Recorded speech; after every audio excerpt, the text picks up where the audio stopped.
You're on the road beyond. Welcome. I'm Todd Duplantis. We are live tonight and most Monday nights, 7 p.m. Central Time.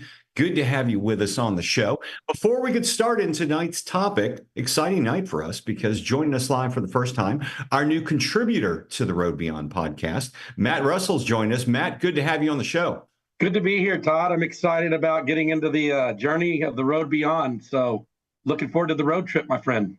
All right. Good to have you with us. Well, tonight, Matt, we're going to go coast to coast with a fascinating look at MUFON, the Mutual UFO Network. And we'll once again talk about MADAR, its warning system for UAPs, which are better known as unidentified aerial phenomena. On the East Coast, our guests are Armando Landrian, who we'd had on before talking about MADAR.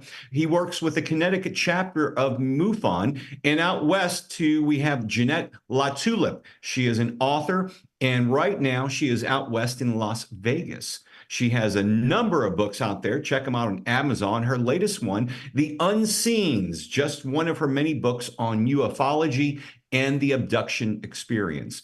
And with us tonight, our good friend Matt Russell, of course. As I mentioned before, he's long been a fan of UAPs and UFOs. And Matt, you and I have talked about this many times, right?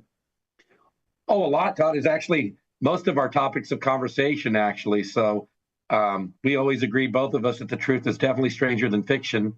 And we're not always told the truth, are we? No, we're certainly not told the truth. And, you know, I kind of alluded to this on the other show about this agenda that I think is out there, especially from the congressmen and congresswomen who have heard from the UAP whistleblowers, especially in the last few weeks, that there's an agenda out there to hide certain things from us. And there's a reason why they're not telling us. We'll get to that later tonight, maybe ask our guests their thoughts. Now on to Armando and Jeanette, both associated with MUFON, the world's largest UFO observer network. And we'll talk about MUFON tonight, but let's take a look at some pictures. We have contributors from across the country and across the pond. Nigel Impey, watching over the skies in Great Britain. He sent us a couple kind of interesting pictures if you take a look at them. Very similar to what he sent out there. I mean, Nigel and Les, they just have a way of catching these things. Also, Rich Thomas, who is taking pictures over central Canada. He's taken a few of them over the past few days. Interesting, intriguing. I don't know, Matt, what do you think about these? Well, all the pictures are always exciting. It's just really hard sometimes to determine, like, is that really what we're seeing or is it something else? But when you start seeing more and more of these, I mean, I think that there's a commonality to it, that there might be a path to truth. I mean, that's what we're looking for. Because you had mentioned earlier, right, Todd, about how Congress is bringing out slowly some new information, but we both know that it's watered down, right? Yeah. I mean, everybody here in this group knows more than what they're saying anyways. So, Yeah, I mean, there's a lot of stuff we don't know about, and I think they're trying to protect us from certain things, or maybe hiding other agendas they have going on. Les Durant, over the skies of central Georgia, very near the Tennessee border. He is taking some interesting photos as well, one of them from Mineral Springs, Georgia. And Les has a way of talking to these UFOs, using his mind, calling for them, and he says they appear when he calls them. So there's got to be some type of telepathic connection going on there. For all of us here tonight, it's not just the pictures, but knowing they are up there. That's why we turn to Armando. Armando, good to have you back on the show. What is MADAR? I think we discussed this before. I think your mic is muted, Armando. All right. Yeah, MADAR stands for Multiple Anomaly Detection and Automated Recording. It's a system that was created by Fran Rich, and it goes back about 50 years. System right now has about 170 of those units worldwide, and they're out in Japan, Australia, Canada, here in the U.S., England, Ireland, and so forth. So the system looks like an Apple. Looks like an Apple TV box, but what exactly do these boxes do? This is what they look like. It's a small unit. This is actually a Raspberry Pi. You're familiar with it, so technically a mini computer. and they have their own software that they put in. Basically, the main function of this is to detect magnetic changes, that and the atmosphere. So these UFOs, they seem to be using a magnetic propulsion system, and a lot of the UFO detection equipment out there, that's basically what they do. So there's just one of the sensors. There are other sensors in this unit as well. And it looks like you've got us covered across the United States from what I've seen with one of the maps. But this mobile unit, are some of these people attaching these to like roving units? I've looked at some of the pictures you sent us, and it looks like they're on rovers. Well, technically, this is the only one of its kind. And I bought the second one, and I talked to Fran. I wanted to do some research and development to help out the team. So this is the only one out there that we're trying out. So technically, this is experimental. We're trying to see if there's any issues with it. So far, we have found no issues. It works okay. One of the pictures that I sent you, that was actually at the Tom Reed UFO Park in Cheers, Massachusetts. And we bring it to different locations. We set it up, let it run, and we go over the data, see if we picked up anything. Now, let me ask you this. Is there a cost for the box? And then have you actually been able to collect valuable data from these boxes you have out there? Actually, yes. The cost of the boxes right now is about $240. Okay. That's what they go for. I've actually had an incident here where my alarm went off. And I went outside with binoculars to look. And what I spotted was a small object that came in and out of the clouds. It did it twice, very small. I was able to spot it with binoculars. I did file a MUFON report, and also a report with Fran for the MADAR system. They determined the object to be roughly about 3 to 5 feet in diameter, for what they could tell, and that's one of the reasons we'll put an alarm on these units. So once the alarm sounds, you go outside and see if you can spot anything.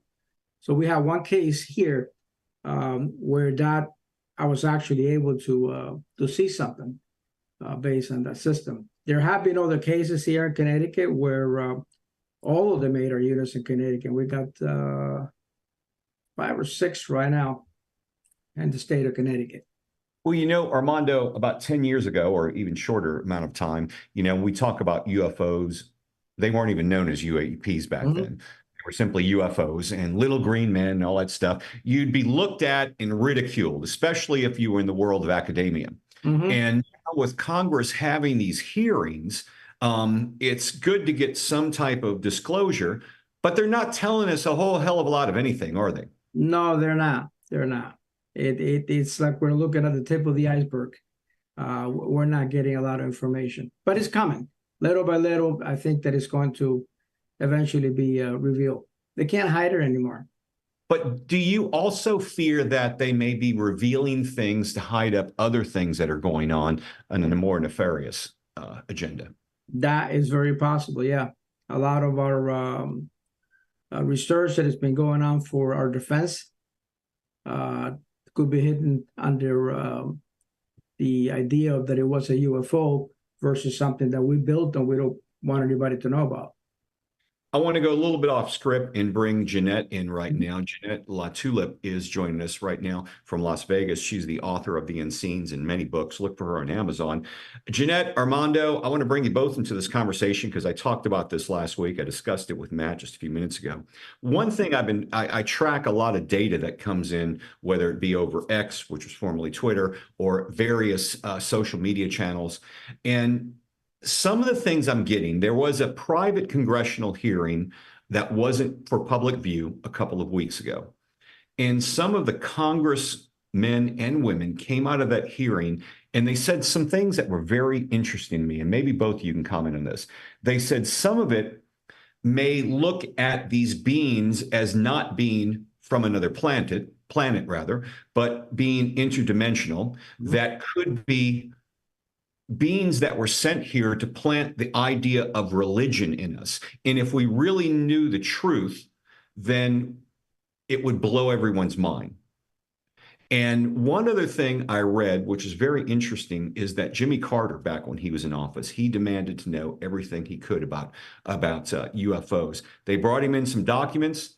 Carter is still very known as a very strong Christian faith man. Mhm. And when they brought the documents into him, it changed his view of the world. And he actually started sobbing when he read what the documents said. Have both of you heard these stories? Is that something you're buying into? And is there an agenda to keep us from knowing, because it's going to turn the world upside down? I'll start with you, Jeanette. Oh, great. Okay. Well, I haven't heard those hearings, but I thought it was very interesting what she said, because I know that the Pope is trying to bring everything together and inculcate all religions together, forming a one world religion. Yeah. And also, too, in the back cover of my book, I discussed this. And actually, most of what was written on the back cover of that book is from the Church of Satan. And their religious practices, what they found out when they were doing ceremony or whatever it was they were doing, they found out that they were invoking the old gods of the Anunnaki.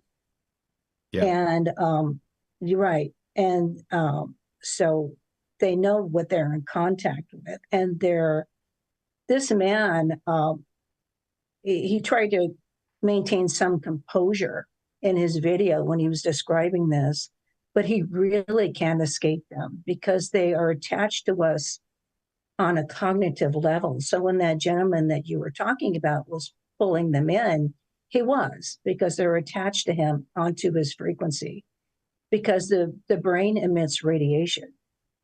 It's an electrical current. And you'd be surprised what a big role radiation plays in this, whether it's power plants or anything else. Well, I found it interesting you mentioned that, because one of the I think it was a congresswoman who talked about these aliens, interdimensional beings, whatever you call them, and she referred to as angelic, that these beings were somewhat angelic. Armando, I know you've worked with a lot of abductees. What's your thoughts on this whole agenda to keep us from knowing the truth, to protect our religion? Well, I think that it depends on what part of the country, what part of the world these people are coming forward with regards to UFOs, as far as being angelic or have a religious meaning. For example, the Bible Belt here in the United States, I think that as most people saw UFOs in those areas, that may make a correlation between the two versus other parts of the world or other parts of the U.S. where people are not as religious. Right. They may have a different view. So we're being conditioned depending on what our view is, possibly. Exactly. Jeanette, I want to talk with you because you're you've also trained psychologist. Tell us about trauma abductees face. Is that a syndrome? What is that? Well, actually, I'd like to make a comment on what Armando was commenting on. Well, actually, I have a book, and it's very descriptive, and it describes all the angels and demons and so forth. It's a very interesting book, but also we know that everything's an onion skin, and that the heaven is divided into tiers or dimensions. And those beings may be called angelic because, let's say, the power structure is such that on each plane there needs to be balance. So there may be what we think of as 3 good angels on that plane and 1 negative one. And the negative one is so powerful that it takes 3 good ones to balance that plane. So technically they are angels, and they do shapeshift. So sometimes they misrepresent themselves, and we think there's something, and actually there's something different. Okay. Could this be part of if I can ask you this real quickly as a follow-up, could this be part of the whole religious theory about the Archangel Michael and the fallen angels that come to earth and the great war that happened between is that something along the same lines of what you were just talking about? Yeah, I think it is very much. As a matter of fact, of course, I've been in the occult and everything because the church didn't give me enough answers, so I had to go elsewhere. And I found them very informative. And I was participating in a ritual, and I saw things that were just unbelievable. Wow. Because, and we're told not to wear metal jewelry and so forth because of the electric shock, because of the energy that we give off in that atmosphere. But one of them showed their face to me. Now, Armando might find this very interesting. And I believe I was communicating with the Archangel Raphael. And that angel showed itself to me. And it had multiple eyes. And it was, I'm trying to remember the class of angel. It may have been, I can't remember at this particular point in time if it was seraphim or cherubim, but it was definitely insectoid. So when people see these beings and see them as angelic, indeed, they may be these angels. I'm not saying that the viewer honestly sees them in their true form, because it may scare them to death, because the mind has a tendency to rationalize and only see what is capable of processing at the time. You know, it's amazing, because when you're talking about what you're seeing, what you were able to see, when you're seeing these alleged angels, you look back to that whole Miami Mall incident and what happened there. I mean, there were people that were saying they were seeing 8 to 12 foot creatures walking around, and then all of a sudden it turned into, we've talked about this on the show for the last few weeks. I got to bring it up again because it's just wacky as can be. But something definitely happened there, but we haven't heard the full truth about it. You know, possibly it could be what you're talking about, these angelic. And how do we know they're angelic? They could tell us they're angelic, but they could really be demons. We just don't know at this point. There's so much we don't know. I want to get to your book, The Unseens. But I want to, Jeanette, first ask you, because you work with a lot of abductees. Tell us about that and your own experience. Yeah, I really would have liked to have worked with a lot of abductees. I have not. I have worked with some through my cases, and there were things that, let's say somebody, especially one that happened in Hyder, Alaska, and this man hadn't been married too long. And he knew that his wife experienced something. She would never tell him. But I'm the kind of a person that can get into an investigation and talk to people, and I can extrapolate information where other people can't. And she just, right there, she just dropped the ball right there and said, I want to talk to her. And so she told me, her experience. And when it was all said and done, after she was taken, she said it must have been something pretty horrific. Apparently she was blocking. And she said, I wanted to kill myself. I tried. No, she said, I tried to kill myself. And I've heard that from, I'm not sure if you're familiar. Are you familiar with Daryl Sims? Yes. Okay. We've had him on the show several times. I've known Daryl for the last 20 years.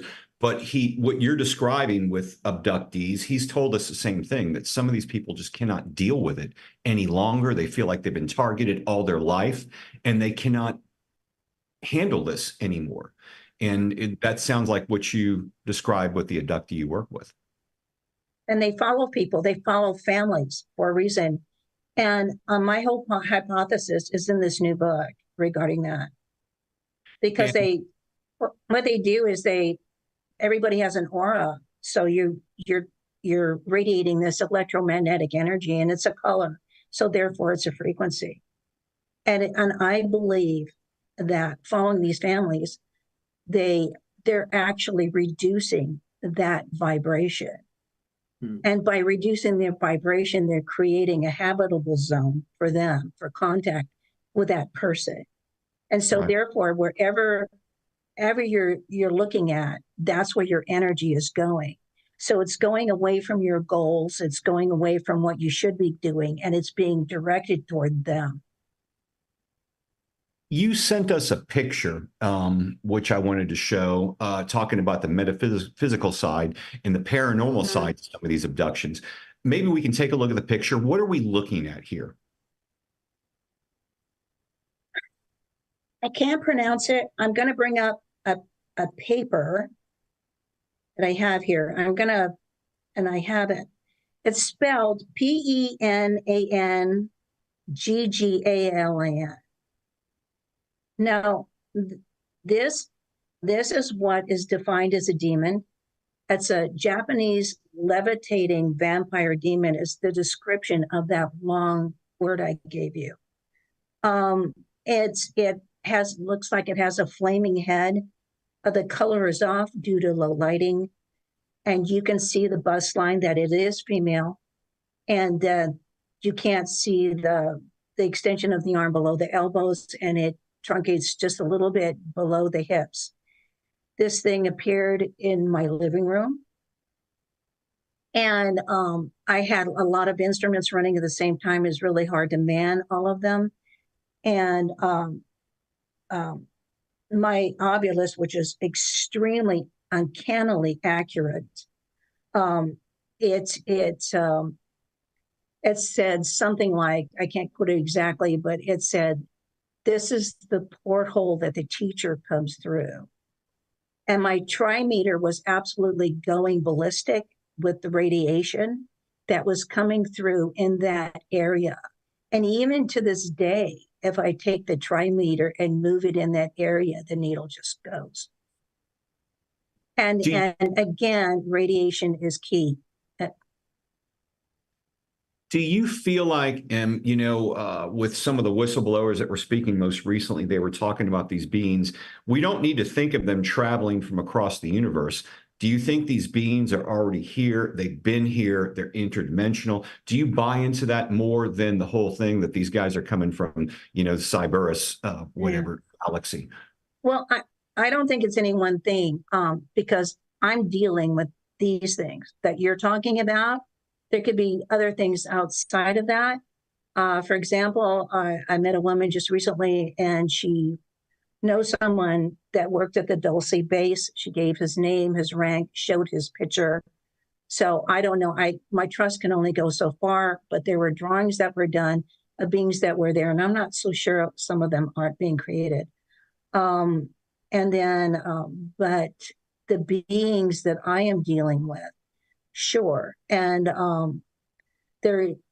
they manifest through frequency. And it's my speculation, my guesstimation, if you want to call it that, regarding Antarctica, that because they have that large ceiling that didn't have supports and had all that green lighting, all that stuff, and the hieroglyphs on there, those, it may be hard to conceive, but hieroglyphs are frequencies.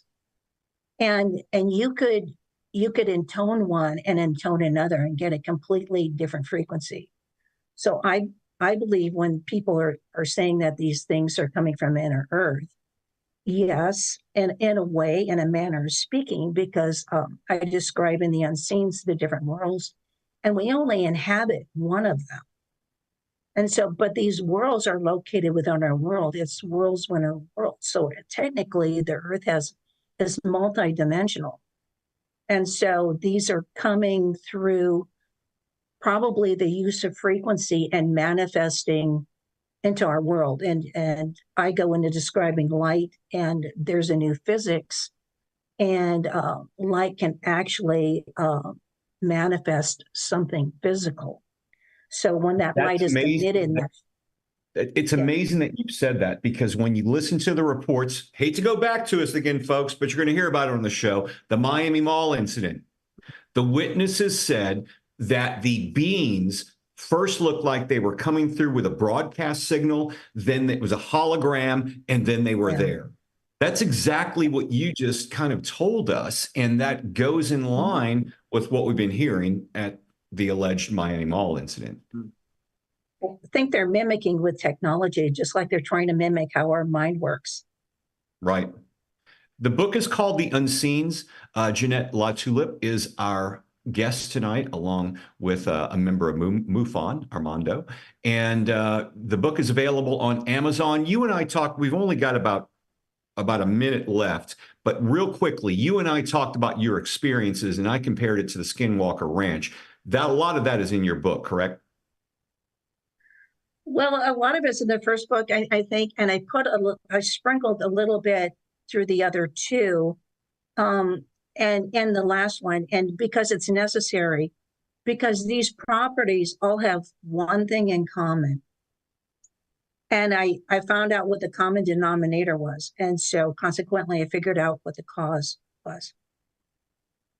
Jeanette, we appreciate you being on the show tonight. I really want to get you back on the show again to discuss this further and some of the other books. Armando, always good to see you. Thank you for your work with what you're doing, and we hope to keep in touch. Matt, great to have you on the show. We'll get you jumping in a few more times next time. Awesome. Thanks for having me. Folks, thanks for joining us this week on the Road Beyond podcast. We'll have more information in our social media post after the show. Have a great week. We'll see you live next week as well.